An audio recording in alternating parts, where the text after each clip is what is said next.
இந்த வீடியோக்குள்ள போறதுக்கு முன்னாடி நம்ம சேனலை சப்ஸ்கிரைப் பண்ணாதவங்க சப்ஸ்கிரைப் பண்ணிடுங்க. பக்கத்துல இருக்க பெல் பட்டனையும் கிளிக் பண்ணிக்கோங்க. வாங்க வீடியோக்குள்ள போகலாம். சன் டிவில எதிர்நீச்சல் அப்படின்ற சீரியல்ல ஜனனி கதாபாத்திரத்தை நடிச்சு ஒட்டுமொத்த இளைஞர்களையும் கவர்ந்து இழுத்தவங்க மதுமிதா. இவங்களுக்காகவே பல இளைஞர்கள் இந்த சீரியல்ல பார்க்க ஆரம்பிச்சாங்க.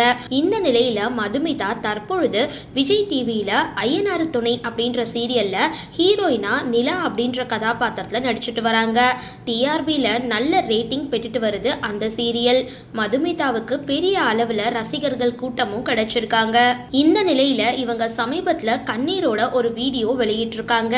இதை பார்த்த ரசிகர்கள் பலருமே நாங்க இருக்கோம் அப்படின்னு ஆதரவு கரம் நீட்டியிருக்காங்க. அப்படி என்ன வீடியோ அப்படின்னா, தன்னோட செல்ல 1 வயது பூனை தொலைஞ்சிட்டுதான். பெங்களூர்ல இருக்கிற அவங்களோட வீட்டுல இருந்து நேத்து காலையில பூனை காணாம போயிருக்கு. பெர்ஷியன் பூனை அது அப்படின்றது குறிப்பிடத்தக்கது. பூனையை கண்டுபிடிக்க உதவுபடி ஒரு வீடியோ கண்ணீரோட கேட்டிருக்காங்க. சரி, இந்த வீடியோ பத்தின உங்களோட கருத்துக்களை கீழே கமெண்ட் பாக்ஸ்ல போஸ்ட் பண்ணுங்க. வீடியோ பிடிச்சிருந்தா லைக் பண்ணுங்க, ஷேர் பண்ணுங்க, மறக்காம டிபி காபி சேனலை சப்ஸ்கிரைப் பண்ணுங்க.